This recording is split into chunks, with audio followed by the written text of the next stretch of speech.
नमस्कार दोस्तों, हमारे YouTube चैनल में आपका स्वागत है। आज हम आपके लिए श्री विष्णु पुराण के तीसरे अंश का 11वां अध्याय लाए हैं, जहां बात करेंगे गृहस्थ संबंधी सदाचार की। तो भगवान विष्णु का नाम लेकर चलिए शुरू करते हैं इस अध्याय को। सगर जी औरव जी से कहते हैं कि मैं गृहस्थ के सदाचारों को सुनना चाहता हूँ, जिसका आचरण करने से वह इहलोक और परलोक दोनों जगह पतित नहीं होते। इस पर औरव जी कहते हैं कि तुम सदाचार के लक्षण सुनो। सदाचारी पुरुष इहलोक और परलोक दोनों को ही जीत लेता है।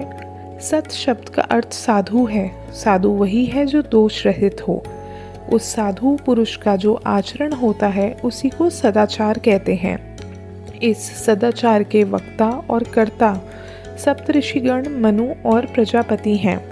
बुद्धिमान पुरुष स्वस्थ चित्त से ब्रह्म मुहूर्त में जागकर अपने धर्म और धर्म विरोधी अथवा अर्थ का चिंतन करता है तथा जिसमें धर्म और अर्थ की क्षति ना हो ऐसे कामना भी चिंतन करता है। इस प्रकार दृष्ट और अदृष्ट अनिष्ट की निवृत्ति के लिए धर्म, अर्थ और काम इस त्रिवर्ग के प्रति समान भाव रखना चाहिए। धर्म विरुद्ध अर्थ और काम दोनों का त्याग करें और ऐसे धर्म का भी आचरण ना करें जो उत्तर काल में दुख में अथवा समाज के विरुद्ध हो। उसके बाद ब्रह्म मुहूर्त में उठकर प्रथम मूत्र त्याग करें। ग्राम से नैऋत्य कोण में जितनी दूर बाण जा सकता है उससे आगे बढ़कर अथवा अपने निवास स्थान से दूर जाकर मलमूत्र त्याग करें। पैर धोया हुआ और जूठा जल अपने घर के आंगन में ना डाले।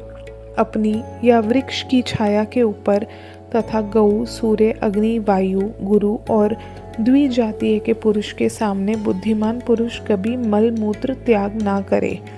इसी प्रकार जुते हुए खेत में, सस्य संपन्न भूमि में, गऊओं के गोष्ठ में, जन समाज में, नदी आदि तीर्थ स्थानों में, जल अथवा जलाशय के तट पर, शमशान में भी कभी मलमूत्र का त्याग ना करे। कोई विशेष आपत्ति ना हो तो प्राज्ञ पुरुष को चाहिए कि दिन के समय उत्तर मुख और रात्रि के समय दक्षिण मुख मूत्र त्याग करे। मल त्यागते समय पृथ्वी को तिनकों से और सिर को वस्त्र से ढांप ले तथा उस स्थान पर अधिक समय तक ना रहे, ना ही कुछ बोले। चूहों के द्वारा बिल से निकाली हुई बॉबी की, जल के भीतर की, शौच कर्म से बची हुई, घर के लीपन की, चींटी आदि छोटे छोटे जीवों द्वारा निकाली हुई और हल से उखाड़ी हुई इन सब प्रकार की मृत्तिकाओं का शौच कर्म में उपयोग ना करें। लिंग में 1 बार, गुदा में 3 बार, बाएं हाथ में 10 बार और दोनों हाथों में 7-7 बार मृत्तिका लगाने से शौच संपन्न होता है। इसके बाद गंध और फेन रहित स्वच्छ जल से आचमन करें तथा फिर सावधानता पूर्वक बहुत सी मृत्तिका लें। उससे चरण शुद्धि करने के बाद फिर पैर धोकर 3 बार कुल्ला करें और 2 बार मुंह धोएं। जल लेकर शिरोदेश में स्थित इंद्रिय रंध्र, मुद्राम, बाहु, नाभि और हृदय को स्पर्श करें। फिर भली प्रकार स्नान करने के बाद केश संवारें और दर्पण, अंजन तथा ध्रुवा आदि मांगलिक द्रव्यों का यथाविधि व्यवहार करें।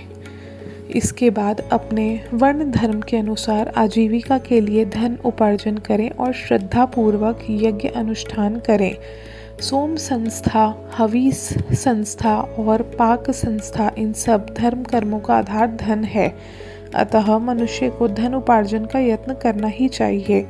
नित्य कर्मों के संपादन के लिए नदी, नद, तडाग, देवालयों की बावड़ी, पर्वतीय झरनों में स्नान करना अथवा कुएं जल से खींचकर उसके पास की भूमि पर स्नान करना चाहिए। और यदि वहां भूमि पर स्नान करना संभव ना हो तो कुएं से जल खींचकर लाएं और घर में ही स्नान कर लें। स्नान करने के बाद शुद्ध वस्त्र धारण करके देवता, ऋषि गण और पितृगण इन्हीं की तीर्थ से तर्पण करें। देवता और ऋषियों के तर्पण के लिए 3-3 बार तथा प्रजापति के लिए 1 बार जल छोड़ें। पितृगण और पितामहों की प्रसन्नता के लिए 3 बार जल छोड़ें। इसी प्रकार प्रति पितामहों को भी संतुष्ट करें और मातामह यानी नाना और उनके पिता तथा उनके पिता को भी सावधानता पूर्वक पितृतीर्थ से जलदान करें। अब काम्य तर्पण का वर्णन सुनो। यह जल माता के लिए हो, यह प्रमाता के लिए, यह वृद्ध प्रमाता के लिए हो, यह गुरु पत्नी को, यह मामा को, यह प्रिय मित्र को तथा यह राजा को प्राप्त हो।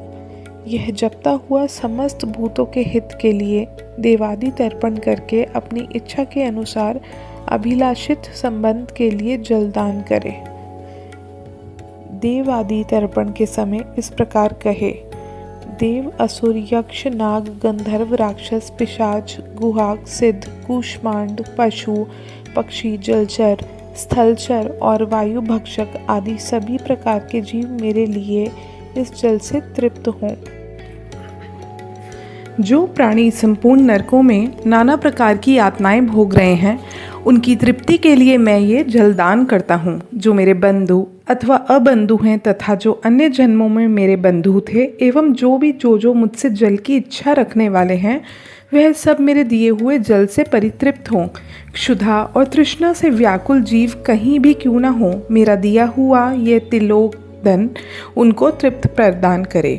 इस प्रकार मैंने तुमसे यह काम्य तर्पण का निरूपण किया, जिसके करने से मनुष्य सकल संसार को तृप्त कर देता है।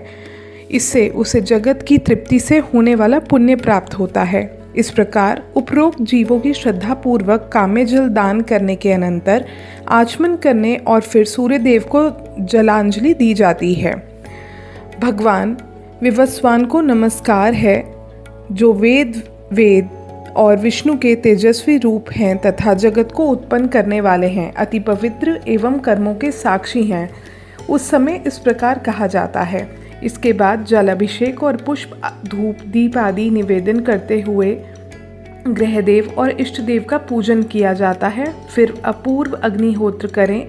उसमें पहले ब्रह्मा को, उसके बाद क्रमशः प्रजापति, गुंडात, काश्यप और अनुमति को आदरपूर्वक आहुतियाँ दें।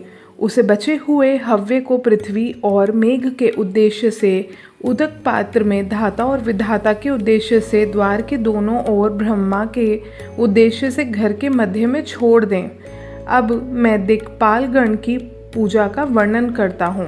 बुद्धिमान पुरुष को चाहिए कि पूर्व, दक्षिण, पश्चिम और उत्तर दिशाओं में इंद्र, यम, वरुण और चंद्रमा के लिए हुतशिष्ट सामग्री से बलि प्रदान करें। पूर्व और उत्तर दिशाओं में धन्वंतरी के लिए बलि दें तथा इसके बाद बलि वैश्वदेव कर्म करें। बलि वैश्वदेव के समय वायव्य कोण में वायु को तथा अन्य समस्त दिशाओं में वायु एवं उन दिशाओं की बलि दे। इस प्रकार ब्रह्मा, अंतरिक्ष, सूर्य को भी उनकी दिशाओं के अनुसार अर्थात मध्य में बलि देनी चाहिए। फिर विश्व देवों, विश्वभूतों, विश्वपतियों, पितरों, यक्षों के उद्देश्य से बलि प्रदान करें। बुद्धिमान व्यक्ति और अन्न लेकर पवित्र पृथ्वी पर समाहित चित्त से बैठकर स्व इच्छा अनुसार समस्त प्राणियों की बलि प्रदान करें। देवता, मनुष्य, पशु, पक्षी, सिद्ध, यक्ष, सर्प, दैत्य, प्रेत, पिशाच, वृक्ष तथा और भी चींटी, कीट, पतंग जो अपने कर्म बंधन से बंधे हुए क्षुधातुर होकर मेरे दिए हुए अन्न की इच्छा करते हैं, उन सब के लिए मैं ये अन्नदान करता हूँ। वह इससे परितृप्त और आनंदित हों। जिनके माता पिता अथवा कोई और बंधु नहीं है तथा अन्न प्रस्तुत करने का साधन और अन्न भी नहीं है, उनकी तृप्ति के लिए पृथ्वी पर मैंने अन्न रखा है। वह इससे तृप्त होकर आनंदित हों। संपूर्ण प्राणी, यह अन्न और मैं सभी विष्णु हैं, क्योंकि उनसे भिन्न और कुछ भी नहीं है। अतः मैं समस्त भूतों को शरीर रूपी है अन्न उनके पोषण के लिए दान करता हूँ। और जो 14 प्रकार का भूत समुदाय है, उसमें जितने भी प्राणीगण अवस्थित हैं, उन सब की तृप्ति के लिए मैंने ये अन्न प्रस्तुत किया है। वह इससे प्रसन्न हो। इस प्रकार उच्चारण करके गृहस्थ पुरुष श्रद्धापूर्वक समस्त जीवों के उपकार के लिए पृथ्वी में अन्नदान करे, क्योंकि गृहस्थ ही सबका आश्रय है। उसके बाद कुत्ता, चांडाल, पक्षीगण और भी जो कोई पतित एवं पुत्रहीन पुरुष हो, उनकी तृप्ति के लिए पृथ्वी में बलि भाग रखें। फिर गो दोहन काल पर्यंत अथवा इच्छा अनुसार इससे भी कुछ और अधिक देर तक अतिथि गण ग्रहण करने के लिए घर के आंगन में रहें। यदि अतिथि आ जाए तो उसका स्वागत करें और आसन देकर और चरण धोकर सत्कार करें। फिर श्रद्धापूर्वक भोजन कराकर मधुर वाणी से प्रश्न उत्तर करके उससे जाने के समय पीछे पीछे जाकर उसको प्रसन्न करें। जिसके कुल और नाम का कोई पता न हो तथा अन्य देश से आया हो, उसी अतिथि का सत्कार करें। अपने ही गांव में रहने वाले पुरुष के अतिथि रूप में पूजा करना उचित नहीं है। जिसके पास कोई सामग्री ना हो, जिससे कोई संबंध ना हो, जिससे कुलशील का कोई पता ना हो और जो भोजन करना चाहता हो, उस अतिथि का सत्कार करें और उसे बिना भोजन किए ना भेजें। गृहस्थ पुरुष को चाहिए कि आए हुए अतिथि के अध्ययन, गोत्र, आचरण, कुल आदि के विषय में कुछ भी ना पूछकर हिरण्यगर्भ बुद्धि से उसकी पूजा करें। अतिथि सत्कार के अनंतर अपने ही देश के 1 और 5 यज्ञिक ब्राह्मण को, जिससे आचार और कुल आदि का ज्ञान हो, पितृगण के लिए भोजन कराएं। उसके बाद मनुष्येभ्यो हंत पहले ही निकालकर अलग रखें और हंत का नाम से अंत से उस श्रेणीय ब्राह्मण को भोजन कराएं। इस प्रकार देवता अतिथि ब्राह्मण को 3 भिक्षाएं देकर, यदि सामर्थ्य हो तो परिव्राजक और ब्रह्मचारियों के बिना लौटाए हुए इच्छा अनुसार भिक्षा दें। 3 पहले तथा भिक्षुक गण, ये 4 अतिथि कहलाते हैं। इन चारों का पूजन करने से मनुष्य समस्त पापों से मुक्त हो जाता है। जिसके घर से अतिथि निराश होकर लौटता है, वह अपने पाप देकर उसके शुभ कर्मों को ले जाता है। धाता, प्रजापति, इंद्र, अग्नि, वसुगण और अरेमा, ये समस्त देवगण अतिथियों में प्रविष्ट होकर अन्न भोजन करते हैं। अतः मनुष्य को अतिथि पूजा के लिए निरंतर प्रयत्न करना चाहिए। जो पुरुष अतिथि के बिना भोजन करता है, वह तो केवल पाप का ही भोग है।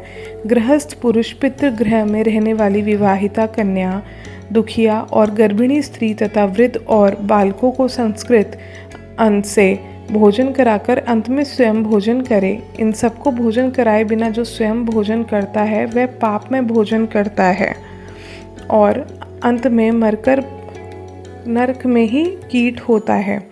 जो व्यक्ति स्नान किए बिना भोजन करता है, वह मलभक्षण करता है, जब किए बिना भोजन करने वाला रक्त और पुए पान करता है।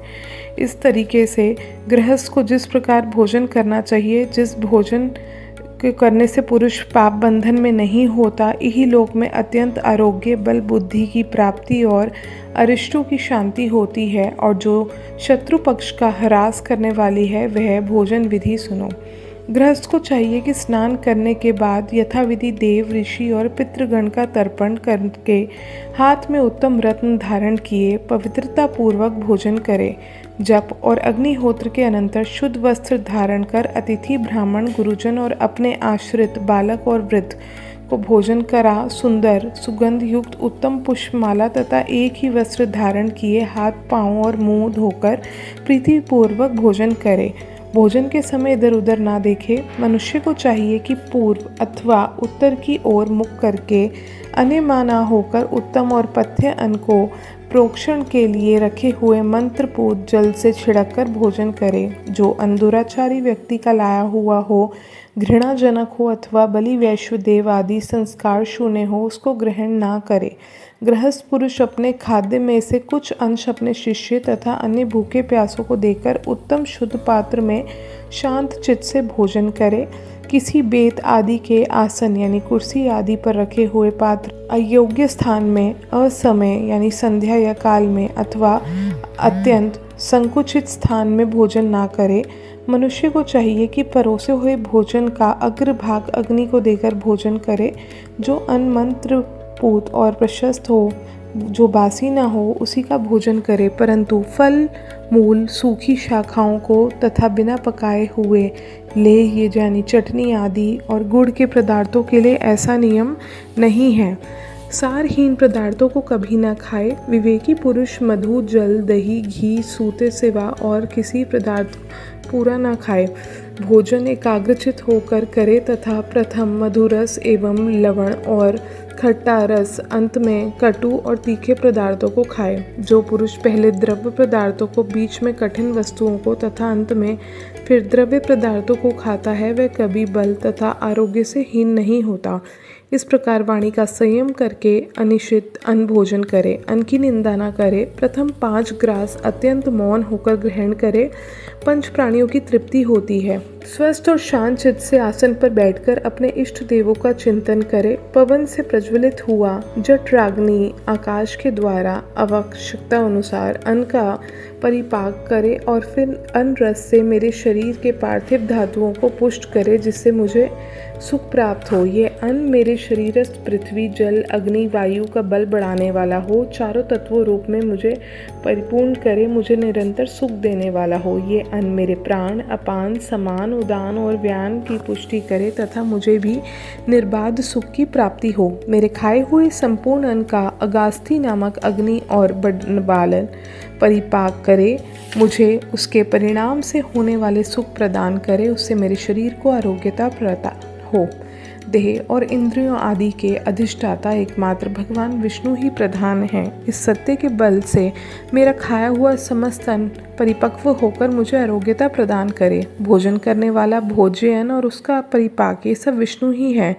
इस सत्य भावना के बल से मेरा खाया हुआ ये अन्न पच जाए। भोजन करने वाला भोज्य अन्न और उसका परिपाक, ये सब विष्णु ही है। यही सत्य भावना से बल से मेरा खाया हुआ ये अन्न पच जाए। ऐसा कहकर अपने उदर पर हाथ फेरे और फिर सावधान होकर अधिक श्रम उत्पन्न ना करने वाले कर्मों में लग जाए। बुद्धिमान पुरुष को चाहिए कि सायंकाल के समय सूर्य के रहते हुए प्रातःकाल तारागण के चमकते हुए भली प्रकार आचमन आदि विधि पूर्वक संध्या उपासन कर लें।